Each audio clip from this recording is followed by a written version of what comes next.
ദൈവത്തിൻ്റെ അതിപരിശുദ്ധമായ നാമം മഹത്വപ്പെടുമാറാകട്ടെ. GF goodness day Christian ചാനലിലേക്ക് എല്ലാവർക്കും യേശുക്രിസ്തുവിൻ്റെ നാമത്തിലുള്ള സ്നേഹവന്ദനത്തെ അറിയിക്കുകയാണ്. എപ്പോഴും പറയാറുള്ളത് പോലെ നിങ്ങൾ ഈ ചാനൽ സബ്സ്ക്രൈബ് ചെയ്യുക, മറ്റുള്ളവരിലേക്ക് അത് ഷെയർ ചെയ്യുക. ദൈവനാമം മഹത്വപ്പെടുവാൻ അതൊക്കെയും ഒരു മുഖാന്തരവും കാരണവുമായി തീരട്ടെ. ഇന്ന് നാം ചിന്തിക്കുവാൻ പോകുന്ന ദൈവത്തിൻ്റെ വചനം യെശയ്യാപ്രവചനം 54-ാം അധ്യായത്തിൻ്റെ 17-ാമത്തെ വാക്യമാണ്. നിനക്ക് വിരോധമായി ഉണ്ടാക്കുന്ന യാതൊരു ആയുധവും ഫലിക്കുകയില്ല. ന്യായവിസ്താരത്തിൽ നിനക്ക് വിരോധമായി എഴുന്നേൽക്കുന്ന എല്ലാ നാവിനെയും നീ കുറ്റം വിധിക്കും.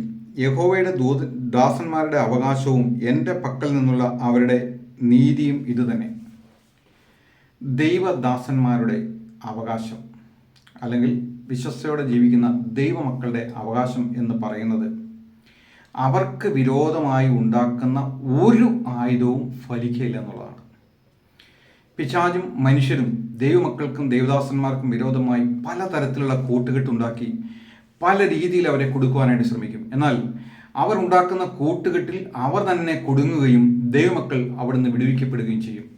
തിരുവെഴുത്തുകൾ നാം പരിശോധിക്കുമ്പോൾ അനേക ഇടങ്ങളിൽ നമുക്കത് കാണുവാനായിട്ട് സാധിക്കും. ദാവീദിൻ്റെ ജീവിതം പരിശോധിച്ചാൽ, അതുപോലെ തന്നെ മൊർദെഖായിയുടെ ജീവിതം പരിശോധിച്ചാൽ, അനേക ദൈവദാസന്മാരുടെ ജീവിതത്തിൽ വിരോധികളായിട്ടുള്ള ആളുകൾ, ശത്രുക്കൾ, പിശാചുക്കൾ എല്ലാം കൂട്ടം കൂടി അവർക്ക് വിരോധമായി നിന്നപ്പോഴൊക്കെയും ദൈവം അവരെ വിടുവിക്കുന്നതും അവർക്കായി ഒരുക്കി വെച്ച കുഴിയിൽ അവർ തന്നെ ആ ജാതികൾ തന്നെ വീഴുന്നതും നമുക്ക് കാണുവാനായിട്ട് സാധിച്ചിട്ടുണ്ട്. ഇവിടെ കർത്താവിൻ്റെ ദാസന്മാരുടെ അവകാശം എന്ന് പറയുന്നത്, അനേകരും വിശ്വസിച്ചിരിക്കുന്ന അവകാശം എന്ന് പറയുന്നത് ചില ഗിഫ്റ്റുകളൊക്കെയാണ്, വരങ്ങളൊക്കെയാണെന്നൊക്കെയാണ് വെച്ചിരിക്കുന്നത്. വാസ്തവത്തിൽ അതൊന്നുമല്ല. ഒരു ദൈവദാസൻ്റെ, ഒരു ദൈവപൈതലിൻ്റെ, ഒരു ദൈവമകൻ്റെ, ഒരു ദൈവമകളുടെ അവനെ ലഭിച്ചിരിക്കുന്ന അവകാശം എന്ന് പറയുന്നത് അവർക്ക് വിരോധമായി ഉണ്ടാക്കുന്ന യാതൊരുവിധ ആയുധവും ഫലിക്കില്ല എന്നുള്ളതാണ്. ദൈവമക്കൾ ജോലി ചെയ്യുന്ന ഇടങ്ങളിൽ അസൂയാലുക്കളായിട്ടുള്ള ധാരാളം ആളുകളുണ്ടാവും. അഹങ്കാരികളും അസൂയാലുക്കളുമായിട്ടുള്ള ആളുകൾ. ഇവർ വിശ്വസ്തയോടുകൂടി ജോലി ചെയ്യുമ്പോൾ, ഇവർ സത്യസന്ധതയോടുകൂടി ജോലി ചെയ്യുമ്പോൾ ഇവർ ഏതെങ്കിലും രീതിയിൽ കൊടുക്കുവാനുള്ള പല മാർഗങ്ങളും അവർ തേടിക്കൊണ്ടിരിക്കും. കൂട്ടം കൂടി അവരെ ഒറ്റപ്പെടുത്തുകയും അവർക്ക് വിരോധമായി എഴുന്നേൽക്കുകയും ചെയ്യുന്നത് നമുക്ക് കാണുവാനായിട്ട് സാധിക്കും. എന്നാൽ ഇവർ വിശ്വസ്തരായിട്ട് നിൽക്കുമ്പോൾ ദൈവം തന്നെ ഇവരെ പല നിലകളിലും ഉയർത്തിക്കൊണ്ടുവരുന്നത് നാം അനേക ഇടങ്ങളിൽ നമുക്ക് കാണുവാനായിട്ട് സാധിക്കും. അങ്ങനെ അവർ ഉയർത്തപ്പെടുമ്പോൾ അവിശ്വസ്തരായിട്ടുള്ള ആളുകൾക്ക് സഹിക്കാൻ പറ്റാതെ വരും. അപ്പോൾ ഇവർ നോക്കുമ്പോൾ ഇവരുടെ ഉയർച്ചയ്ക്ക് പിന്നിലുള്ള കാരണമെന്ന് പറയുന്നത് ഇവർ പ്രാർത്ഥിക്കുന്ന ആളുകളാണ്. അപ്പോൾ ഇവരുടെ പ്രാർത്ഥന എങ്ങനെയെങ്കിലും മുടക്കണം. അതിനുവേണ്ടി മന്ത്രവാദങ്ങളോ ആഭിചാരങ്ങളോ അല്ലെങ്കിൽ മുതിർന്ന ആളുകളെ അവരുടെ സീനിയർ ഉദ്യോഗസ്ഥന്മാരെ വിളിച്ചിട്ട് ഏതെങ്കിലും തരത്തിലുള്ള ബ്ലോക്ക് ചെയ്യുവാനോ പല രീതിയിലുള്ള കാരണങ്ങൾ അവർ കണ്ടെത്തി എങ്ങനെയെങ്കിലും ആ പ്രാർത്ഥന മുടക്കുവാൻ തക്കവണ്ണം അവരെ ടെൻഷൻ അടിപ്പിക്കുവാൻ തക്കവണ്ണമുള്ള പല മാർഗങ്ങളും ഉണ്ടാക്കുന്നത് നമുക്ക് കാണുവാനായിട്ട് സാധിക്കും. ഇന്ന് നാം അങ്ങനെയുള്ള ഒരു ദൈവദാസൻ്റെ ജീവിതത്തിൽ സംഭവിച്ച കാര്യങ്ങളാണ് ഇന്ന് നാം ധ്യാനിക്കുവാനായിട്ട് പോകുന്നത്. ബെൽഷസ്സർ എന്ന് പറയുന്ന ഒരു രാജാവ്, ആ രാജാവിൻ്റെ അപ്പനായിരുന്നു നെബൂഖദ്നേസർ. ഈ നെബൂഖദ്നേസർ രാജാവ് ഒരിക്കൽ ദൈവം തന്നെ അനുഗ്രഹിച്ചു. തനിക്ക് ഒത്തിരി മഹത്വകരമായ കാര്യങ്ങളൊക്കെ തൻ്റെ ജീവിതത്തിൽ സംഭവിച്ചു. ധനവും മാനവും എല്ലാം ഉണ്ടായി. അപ്പോൾ ഇവൻ ഒരു ദിവസം അങ്ങനെ തൻ്റെ കൊട്ടാരത്തിൽ ഉലാവിക്കൊണ്ട് നടന്നപ്പോൾ അവൻ പറഞ്ഞു, ഇത് ഞാൻ എൻ്റെ കൈകൊണ്ട് പണിതതായ മഹദിയാം ബാബിലോൺ എന്ന് പറഞ്ഞു. ഇത് പറഞ്ഞ വഴി ദൈവം എടുത്ത് താഴത്തേക്ക് ഇട്ടു. പിന്നീട് അവനെ രാജാസനത്തിൽ നിന്ന് പുറത്താക്കേണ്ടതായിട്ട് വന്നു. അവൻ കാട്ടിൽ താമസിക്കേണ്ടതായിട്ട് വന്നു. അവിടെ അവൻ ചില വർഷങ്ങളോളം അവൻ്റെ രോമങ്ങളെല്ലാം വളരുകയും കൈയുടെ നഖങ്ങളെല്ലാം നീളുകയും അവൻ കാളയെപ്പോലെ പുല്ല് തിന്നുകയും ചെയ്യുന്ന അവസ്ഥകളൊക്കെ അവൻ്റെ ജീവിതത്തിലുണ്ടായി. ഇതൊക്കെ കണ്ടാണ് അവൻ്റെ മകനായിരുന്ന ബെൽഷസ്സർ വളർന്നു വന്നത്. എന്നാൽ ഒരു കാലം കഴിഞ്ഞപ്പോൾ അവൻ തന്നെത്താൻ താഴ്ത്തി, എല്ലാം ദൈവത്തിൽ നിന്നാണ് വരുന്നത്, ദൈവമാണ് എല്ലാം നൽകുന്നത്, ദൈവമാണ് ഉയർച്ചയും താഴ്ചയും കൊടുക്കുന്നത് എന്ന് തിരിച്ചറിഞ്ഞ് തന്നെ താഴ്ത്തിയപ്പോൾ ദൈവം വീണ്ടും അവനെ രാജസ്ഥാനത്തേക്ക് കൊണ്ടുവരുന്നത് നമുക്ക് കാണുവാനായിട്ട് സാധിക്കും. അവൻ്റെ മകനായിരുന്ന ബെൽഷസ്സർ ഇതെല്ലാം കണ്ടു വളർന്ന ഒരുവനാണ്. തൻ്റെ അപ്പന് സംഭവിച്ച പരാജയങ്ങളും തൻ്റെ അപ്പൻ വിഗ്രഹങ്ങളെ സേവിച്ച് മുന്നോട്ട് പോയപ്പോൾ, അല്ലെങ്കിൽ ദൈവത്തിൽ നിന്ന് അകന്ന് മുന്നോട്ട് പോയപ്പോൾ തൻ്റെ അപ്പന് ഭവിച്ചതായിട്ടുള്ള ഭവിഷ്യത്തുകളെല്ലാം അവൻ കണ്ടാണ് വളർന്നത്. എന്നാൽ അവൻ രാജാവായി കഴിഞ്ഞപ്പോൾ അവൻ എന്ത് ചെയ്തു എന്നറിയാവോ? നെബൂഖദ്നേസറിൻ്റെ കാലത്ത് യഹൂദന്മാരെ പ്രവാസികളായിട്ട് പിടിച്ചുകൊണ്ടു പോകുമ്പോൾ അന്ന് യെരുശലേം ദേവാലയത്തിലുണ്ടായിരുന്ന ദൈവത്തെ ആരാധിക്കുവാൻ ഉപയോഗിക്കുന്ന പാത്രങ്ങൾ, പൊൻവെള്ളി പാത്രങ്ങളെല്ലാം അവിടെ നിന്ന് എടുത്തുകൊണ്ട് വന്നിട്ടുണ്ടായിരുന്നു. ആ പൊൻവെള്ളി പാത്രങ്ങളെല്ലാം എടുത്തുകൊണ്ട് വന്നത് ഇപ്പോൾ ഇവരുടെ കൊട്ടാരത്തിൽ വെച്ചിരിക്കുക, സൂക്ഷിച്ചു വെച്ചിരിക്കുക. അത് നെബൂഖദ്നേസർ രാജാവ് എടുത്ത് കൈകാര്യം ചെയ്തിട്ടുണ്ടായിരുന്നില്ല. കാരണം അത് ദൈവാലയത്തിൽ ദൈവത്തെ ആരാധിക്കുവാൻ വേണ്ടി വെച്ചിരിക്കുന്ന പാത്രങ്ങളാണെന്ന് അവനറിയാം. അതുകൊണ്ട് അവൻ അത് തൊട്ടിട്ടുണ്ടായിരുന്നില്ല. എന്നാൽ അവൻ്റെ മകനായിരുന്ന ബെൽശസ്സർ തൻ്റെ അപ്പന് ദൈവം ഇത്രമാത്രം ശിക്ഷാവിധി കൊടുക്കുകയും അവൻ ഇത്രമാത്രം അധപ്പതിച്ച അവസ്ഥയിലേക്ക് പോയി തിരികെ വരുന്നതെല്ലാം ചെയ്തത് കണ്ടിട്ടും അവൻ എന്ത് ചെയ്തു എന്നറിയാവോ? അവൻ രാത്രിയിൽ പറഞ്ഞു, ആ യെരുശലേം ദേവാലയത്തിൽ നിന്ന് എടുത്തുകൊണ്ട് വന്നതായിട്ടുള്ള ആ പൊൻവെള്ളി പാത്രങ്ങളെല്ലാം കൊണ്ടുവരുവാനായിട്ട് പറഞ്ഞു. അങ്ങനെ അവനും അവൻ്റെ ഭാര്യമാരും വെപ്പാട്ടികളും മഹത്തുക്കളും എല്ലാം അതിൽ വീഞ്ഞ് ഒഴിച്ച് അവരെ അത് പാനം ചെയ്യുകയും കല്ല്, മരം, വെള്ളി, പൊന്ന് ഇവ കൊണ്ടുള്ള ദേവന്മാരെ സ്തുതിക്കുകയും ചെയ്തു. ദൈവത്തെ അങ്ങ് അപമാനിക്കാവുന്നതിൻ്റെ മാക്സിമം അങ്ങ് അപമാനിക്കുകയാണ്. ദൈവാലയത്തിൽ ദൈവത്തിന് വേണ്ടി ശുശ്രൂഷ ചെയ്യുവാൻ നിയോഗിക്കപ്പെട്ടിരിക്കുന്ന പാത്രങ്ങൾ എടുത്തു എന്ന് മാത്രമല്ല, ആ പാത്രങ്ങളിൽ വീഞ്ഞു കുടിച്ച് ഒരു സംസാരിക്കാനോ മിണ്ടുവാനോ കഴിവില്ലാത്ത ദേവന്മാരോടും ദേവിമാരോടും അവരെ സ്തുതിക്കുകയും അവരെ മഹത്വപ്പെടുത്തുകയും ചെയ്യുന്നത് കണ്ടപ്പോൾ ഒരു കൈവിരൽ ഇവൻ നിന്നിരുന്ന വിളക്കിൻ്റെ എതിരെ, ഇവൻ പ്രകാശം കൊടുത്തിരുന്ന ആ വിളക്കിൻ്റെ എതിരെ ഭിത്തിയിലേക്ക് വന്നു. ആ ഭിത്തിയിലേക്ക് വന്നിട്ട് അവിടെ ഒരു എഴുത്തെഴുതി. ഇവൻ ഭയന്നു പോയി. ഒരു കൈ മാത്രമേ വരുന്നുള്ളൂ, കൈയുടെ വിരൽ കൊണ്ട് അവിടെ ഒരു എഴുത്തെഴുതി. അവനവിടെയുള്ള അവൻ്റെ ആളുകളെല്ലാം വിളിച്ചു കൂട്ടി. അവൻ്റെ മഹത്തുക്കളായ എഴുത്തുകാരും അല്ലെങ്കിൽ അങ്ങനെയുള്ള അഭ്യാസം നിറഞ്ഞവരും ജ്ഞാനികളുമായിട്ടുള്ള ആളുകളെല്ലാം വിളിച്ചു കൂട്ടിയിട്ട് പറഞ്ഞു, ഇതെന്താണ് എഴുതിയിരിക്കുന്നത് എന്ന് പറഞ്ഞ് ഇവൻ്റെ മുഖഭാവമൊക്കെ മാറി. ഇവൻ കിടന്ന് വിഷമിക്കാനായിട്ട് തുടങ്ങി. എന്താണ് എഴുതിയിരിക്കുന്നത്? ഇവൻ്റെ അരയിലെ ഏപ്പുകളെല്ലാം അങ്ങ് ആടുവാൻ ഇവൻ ഭയപരവശനായി. അപ്പോൾ അവർക്ക് ആർക്കും അത് വായിക്കാനായിട്ട് കഴിഞ്ഞില്ല. അപ്പോൾ ഇവൻ്റെ മുഖഭാവം മാറി, ഇവൻ ആകെ ഭയന്നു. വല്ലാത്തൊരവസ്ഥയിലായി കഴിഞ്ഞപ്പോൾ ആ കാര്യം അറിഞ്ഞ് അവൻ്റെ ഭാര്യ വന്നു. രാജാവേ, നീ ഭയപ്പെടല്ലേ, നിന്റെ മുഖഭാവം മാറല്ലേ, ഇവിടെ ഈ എഴുത്ത് വായിക്കാൻ കഴിവുള്ള ജ്ഞാനസമ്പൂർണനായ ഒരു മനുഷ്യനുണ്ട്, ദാനിയേൽ. നിന്റെ അപ്പൻ്റെ കാലത്ത് അവൻ നല്ല ജ്ഞാനമുള്ളവനായിരുന്നു. അവൻ വന്ന് അവൻ പല കാര്യങ്ങളും നിന്റെ അപ്പന് വെളിപ്പെടുത്തി കൊടുത്തതാണ്. അതുകൊണ്ട് അവൻ വന്ന് നിനക്ക് ഈ എഴുത്ത് വായിച്ചു തരും, അതിൻ്റെ അർത്ഥം പറഞ്ഞു തരും എന്ന് പറഞ്ഞു. അപ്പോൾ ദാനിയേലിനെ വിളിച്ചു കൊണ്ടുവന്നിട്ട് ഇവൻ ദാനിയേലിനോട് ചോദിച്ചു, എൻ്റെ അപ്പനായിരുന്ന നെബൂഖദ്നേസർ പ്രവാസികളായിട്ട് പിടിച്ചുകൊണ്ട് വന്നിരിക്കുന്ന ദാനിയേൽ എന്ന് പറയുന്ന മനുഷ്യൻ നീയാണോ? അതെ, ഞാനാണെന്ന് പറഞ്ഞു. ശരി, നിനക്ക് ഇതിൻ്റെ അർത്ഥം വായിച്ച് നിനക്കിത് ഗ്രഹിപ്പിക്കാനായിട്ട് സാധിക്കുമോ? എങ്കിൽ നീ രാജ്യത്തെ മൂന്നാമനാകും. നിനക്ക് ഞാൻ സ്വർണ്ണമാലയെല്ലാം നിന്നെ ഇടിക്കും, നിനക്ക് സമ്മാനങ്ങളെല്ലാം തരും. അപ്പം പറഞ്ഞ് സമ്മാനമൊക്കെ രാജാവ് തന്നെ വെച്ചുകൊള്ളൂ, എഴുത്ത് വായിച്ച് ഞാൻ അതിൻ്റെ അർത്ഥം പറഞ്ഞു തരാമെന്ന് പറഞ്ഞു. രാജാവിനോട് ഇവൻ പറഞ്ഞു, രാജാവേ, നിന്റെ അപ്പനായിരുന്ന നെബൂഖദ്നേസർ തനിക്ക് തന്നെ ഒരു വലിയ നെഗളമുണ്ടായി കഴിഞ്ഞപ്പോൾ ദൈവം അവനെ രാജസ്ഥാനത്ത് നിന്ന് നീക്കുകയും അവൻ വെളിയിൽ പോയി കാളയെപ്പോലെ പുല്ല് നിന്ന അവസ്ഥ ഉണ്ടാവുകയും തിരികെ ദൈവം അവൻ തന്നെത്താൻ താഴ്ത്തിയപ്പോൾ അവനെ യഥാസ്ഥാനപ്പെടുത്തുകയും ചെയ്യുന്നതെല്ലാം കണ്ടു വളർന്നതാണ് രാജാവ്. എന്നാൽ ഇപ്പോൾ ദൈവത്തെ ആരാധിക്കാൻ വെച്ചിരിക്കുന്ന പൊൻവെള്ളി പാത്രങ്ങൾ എടുത്ത് അതിന്മേൽ നീയും നിന്റെ ഭാര്യമാരും നിന്റെ മഹത്തുക്കളും അവരുടെ ഭാര്യമാരും എല്ലാം കുടിച്ചപ്പോൾ, ഈ ഊമ വിഗ്രഹങ്ങളുടെ മുൻപിൽ നിന്ന് അവരെ സ്തുതിച്ചപ്പോൾ ദൈവത്തിൻ്റെ ന്യായവിധി വന്നു കഴിഞ്ഞിരിക്കുന്നു. അവിടെ എഴുതിയിരിക്കുകയാണ്. അവിടെ എന്താ എഴുതിയിരിക്കുന്നത് അറിയാമോ? അവിടെ എഴുതിയിരിക്കുന്നത്, അവൻ ആകയാൽ, അതിൻ്റെ ദാനിയേലിൻ്റെ പുസ്തകം 5-ാം അധ്യായത്തിൻ്റെ 24-ാമത്തെ വാക്യങ്ങൾ, ആകയാൽ അവൻ ആ കൈപ്പത്തി അയച്ച ഈ എഴുത്ത് എഴുതിച്ചു. ആരെ? ദൈവം ഈ എഴുത്ത് എഴുതിച്ചു.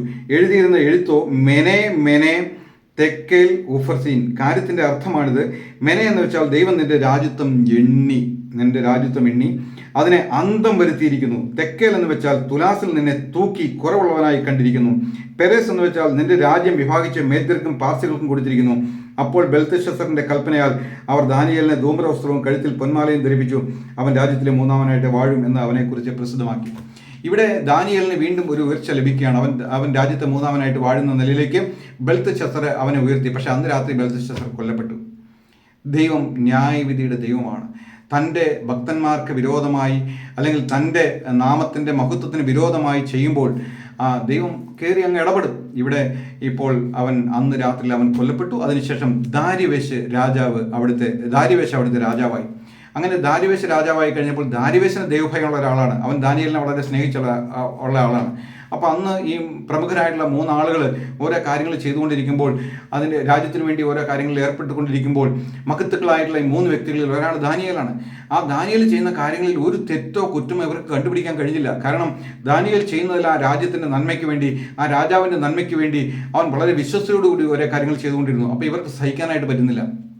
ഇവർ ചിന്തിച്ചു നോക്കി, ഇതിൻ്റെ പിന്നിൽ ഇവൻ വളരെ പ്രാർത്ഥിക്കുന്നവനാണ്. അവൻ ദിവസം 3 പ്രാവശ്യമൊക്കെ അവൻ പ്രാർത്ഥിക്കും. അപ്പോൾ ഇവൻ്റെ പിന്നിലുള്ള ഈ വിശ്വസ്തത കാരണം ഇവർക്ക് എന്തെങ്കിലും ഒരു കുറ്റം കണ്ടുപിടിച്ച് രാജാവിനെ അറിയിക്കുവാനായിട്ട് അവർക്ക് കഴിയുന്നില്ല. അവർ ഭയങ്കര അസൂയാലുക്കളും അവർ ദൈവനിഷേധികളുമായിട്ടുള്ള ആളുകളാണ്, അഹങ്കാരികളായിട്ടുള്ള ആളുകളാണ്. അപ്പോൾ എങ്ങനെയെങ്കിലും ഇവനെ കൊടുക്കണമെന്ന് വിചാരിച്ച് ഇവർ രാജാവിനോട് പറയുകയാണ്, രാജാവെ നീ ഒരു കൽപ്പന പുറപ്പെടുവിക്കണം. അതായത് മേദ്യർക്കും പാർസികൾക്കും മാറ്റിക്കൂടാത്ത രീതിയിൽ ഒരു കമാൻഡ്മെന്റ് നീ പുറപ്പെടുവിക്കണം. എന്താണെന്ന് വെച്ച് കഴിഞ്ഞാൽ അടുത്ത 30 ദിവസത്തേക്ക് രാജാവിനോടല്ലാതെ ആരോടും പ്രാർത്ഥിക്കാൻ പാടില്ല എന്നൊരു കൽപ്പന നീ പുറപ്പെടുവിക്കണം. ഇങ്ങനെ ഒരു കൽപ്പന രാജാവ് പുറപ്പെടുവിക്കുക. ഇന്ന് നമ്മുടെ ഭരണസ്ഥിര കേന്ദ്രങ്ങളിൽ പല പ്രധാനപ്പെട്ട വ്യക്തികളും അധികാരത്തിൽ വരുമ്പോൾ ആ രാജ്യത്തിന് വേണ്ടി നന്മ ചെയ്ത ആളുകളുടെ കാര്യങ്ങൾ മറന്നുകൊണ്ട് രാഷ്ട്രീയ അജണ്ട നടപ്പാക്കുവാൻ വേണ്ടി അദ്ദേഹത്തിൻ്റെ ചുറ്റുമുള്ള അനുയായി വൃന്ദങ്ങൾ പറഞ്ഞു കൊടുക്കുന്ന ചില കാര്യങ്ങൾ നടപ്പിലാക്കും. അവർ ചിന്തിക്കാതെ അതങ്ങ് തീരുമാനത്തിൽ കൊണ്ടുവരും. ഒരിക്കൽ യോസഫ് മിസ്രൈമിനെ വളരെ രക്ഷിച്ച ഒരു വ്യക്തിയാണ് യോസഫ്. ക്ഷാമത്തിൽ നിന്ന് രക്ഷിച്ചതാണ്, അനേക രാജ്യങ്ങൾക്ക് ആശ്വാസകരമായി തീർന്നതാണ്. എന്നാൽ യോസെഫിനെ അറിയാത്ത ഒരു ഫറോ അവിടെ ഉണ്ടായതായിട്ട് വായിക്കുന്നു. അവർ ഇസ്രായേൽ ജനത്തെ എല്ലാം പീഡിപ്പിക്കുവാനും അവനെ അടിമകളാക്കുവാനും തീരുമാനിച്ചത് നമുക്ക് കാണാൻ സാധിക്കും. ഇതുപോലെ രാജ്യത്തിനു വേണ്ടി നന്മ ചെയ്ത ആളുകളുടെ കാര്യങ്ങളെ ഓർക്കാതെ തങ്ങളുടെ ചുറ്റുമുള്ള അനുയായി വൃന്ദങ്ങൾ പറയുന്നത് കേട്ട് ചില വിളംബരങ്ങൾ പുറപ്പെടുവിച്ച് കഴിയുമ്പോഴാണ് അയ്യോ ഇത് ഈ രാജ്യത്തെ എന്നെ സ്നേഹിച്ച ചില ആളുകൾക്ക് ദോഷകരമായിട്ട് ഭവിക്കുമല്ലോ എന്നുള്ളത് ചിന്തിക്കുന്നത് അപ്പോഴേക്കും വിളംബരം എല്ലാം പുറപ്പെടുവിച്ചു പോയി. അങ്ങനെ കൽപ്പന എല്ലാം പുറപ്പെടുവിച്ചു. ഇവിടെ കൽപ്പന പുറപ്പെടുവിച്ച എന്താണ്? ഇവിടെ കൽപ്പന പുറപ്പെടുവിച്ചിരിക്കുന്നത് രാജാവിനോടല്ലാതെ 30 ദിവസത്തേക്ക് ആരോടും പ്രാർത്ഥിക്കാൻ പാടില്ല എന്ന്. പക്ഷെ ദാനിയേൽ ഇതിനൊന്നും വലിയ മുഖവിലേക്ക് എടുക്കാനായിട്ട് പോയില്ല. ദാനിയേൽ അവൻ മുൻപ് ചെയ്തിരുന്നത് പോലെ തന്നെ വീണ്ടും അവൻ അവിടെ അതിൻ്റെ 6-ാം അധ്യായത്തിൻ്റെ 11-ാമത്തെ വാക്യം വായിക്കുമ്പോൾ, താൻ മുമ്പേ ചെയ്തു വന്നിരുന്നത് പോലെ ദിവസം 3 പ്രാവശ്യം മുട്ടുകുത്തി തൻ്റെ ദൈവത്തിൻ്റെ സന്നിധിയിൽ പ്രാർത്ഥിച്ച് സ്തോത്രം ചെയ്തു. അപ്പോൾ ആ പുരുഷന്മാർ ബന്ധപ്പെട്ടു വന്നു. ദാനിയേൽ തൻ്റെ പ്രാർത്ഥന ഒന്നും മുടക്കാൻ പോയില്ല. ദൈവകൽപ്പന സ്ട്രോങ് ആണ്, രാജകൽപ്പന സ്ട്രോങ് ആണ്. പക്ഷേ അവൻ ദൈവകൽപ്പനയ്ക്ക് പ്രാധാന്യം കൊടുത്തു. അവൻ മുമ്പ് ചെയ്തു വന്നിരുന്നത് പോലെ 3 പ്രാവശ്യം മുട്ടുകുത്തി പ്രാർത്ഥിച്ചു. ഇവർ ഓടി വന്നിട്ട് രാജാവിൻ്റെ അടുക്കൽ പറഞ്ഞു, രാജാവേ നീ ഒരു കൽപ്പന പുറപ്പെടുവിച്ചിട്ടുണ്ട്. ഉണ്ട്, ഉറപ്പായിട്ടും മേദ്യർക്കും പാർസർക്കും മാറ്റിക്കൂടാത്തൊരു കൽപ്പന ഞാൻ പുറപ്പെടുവിച്ചിട്ടുണ്ട്. അതെ, നിന്നോടല്ലാതെ ആരോടും 30 ദിവസത്തേക്ക് പ്രാർത്ഥിക്കണമെന്ന് നീ പറഞ്ഞിട്ടുണ്ട്.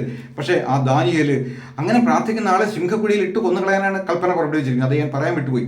അങ്ങനെ ആരെങ്കിലും പ്രാർത്ഥിച്ചാൽ അവരെ സിംഹക്കുഴിയിൽ ഇട്ട് കൊന്നുകളയണം. അങ്ങനെ രാജാവിൻ്റെ അടുക്കൽ ഇവർ ചെന്നിട്ട് പറഞ്ഞു, നീ ഇങ്ങനെ ഒരു കൽപ്പന പുറപ്പെടുവിച്ചിട്ടും ആ കൽപ്പന അനുസരിക്കാതെ ഈ ദാനിയേൽ അവൻ പ്രാർത്ഥിക്കുകയാണെന്ന് പറഞ്ഞു. രാജാവിന് ആകെ വിഷമായി. തൻ്റെ ഈ ദാസനായിരിക്കുന്ന ഈ ദാനിയേലിനെതിരെയാണല്ലോ ഞാൻ ഇങ്ങനെ ഒരു കൽപ്പന പുറപ്പെടുവിച്ചത്. അന്നേരമാണ് ഈ മണ്ഡശിരോമണി ഓർക്കുന്നത്.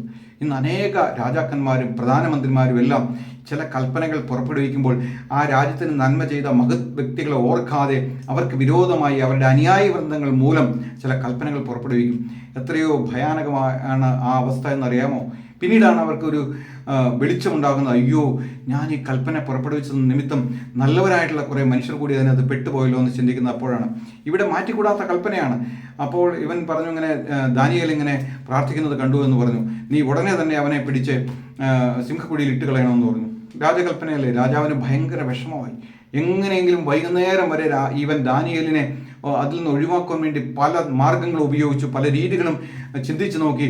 പക്ഷെ ഒന്നും നടപ്പാക്കില്ല. ഇവർ വന്നിട്ട് അവനെ ഹേമിച്ചുകൊണ്ടിരുന്നു. ഇവർ പറഞ്ഞു, മാറ്റിക്കൂടാത്ത കൽപ്പനയാണ്, നീ അവനെ എടുത്ത് സിംഹക്കുഴിയിൽ ഇട്ട് കൊന്നുകളയണം എന്ന് ഒരു കൽപ്പനയുണ്ട്, നീ അത് മാറ്റിക്കൂടാ എന്ന് പറഞ്ഞ് മഹത്തുക്കളെല്ലാം വന്ന് അവനെ അങ്ങനെ ചെയ്തുകൊണ്ടിരുന്നു, പ്രേരിപ്പിച്ചുകൊണ്ടിരുന്നു.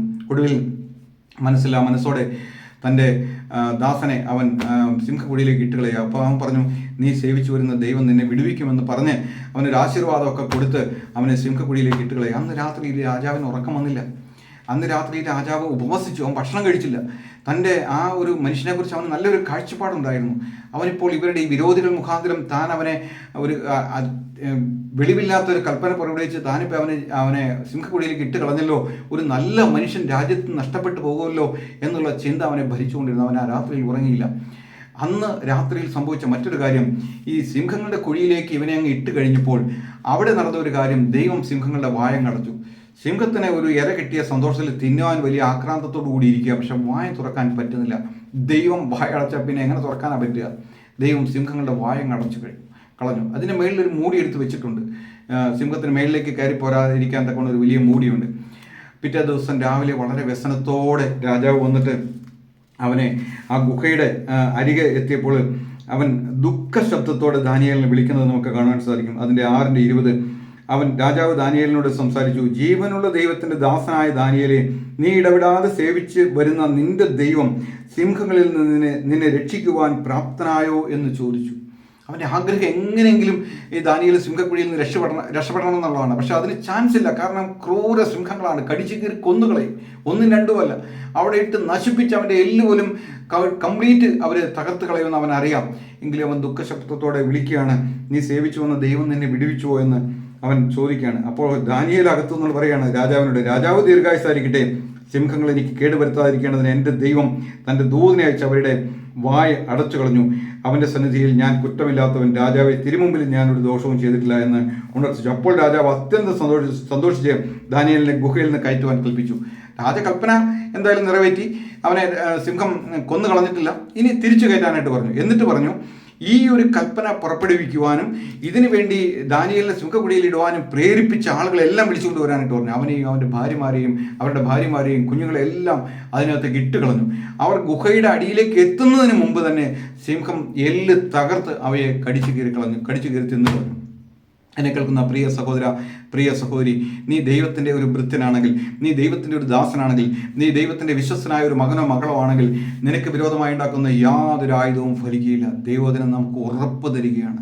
നമുക്ക് വിരോധമായി മനുഷ്യനോ പിശാചോ നമ്മുടെ ശത്രുക്കളോ നമ്മുടെ അയൽവക്കത്തുള്ളവരോ നമ്മുടെ സ്വന്തക്കാരോ നമ്മുടെ ബന്ധുമിത്രാദികളോ നമ്മുടെ സഭയിലുള്ളവരോ ആര് നമുക്കെതിരെ കൂട്ടം കൂടി നമുക്കെതിരെ ഉപായങ്ങൾ നിരൂപിച്ചാലും നമ്മുടെ ദൈവത്തിൻ്റെ ഒരു വാഗ്ദാനമുണ്ട്. അവൻ്റെ ദാസന്മാരുടെ അവകാശം എന്ന് പറയുന്നത് നിനക്ക് വിരോധമായി ഉണ്ടാക്കുന്ന യാതൊരു ആയുധവും ഫലിക്കുകയില്ല.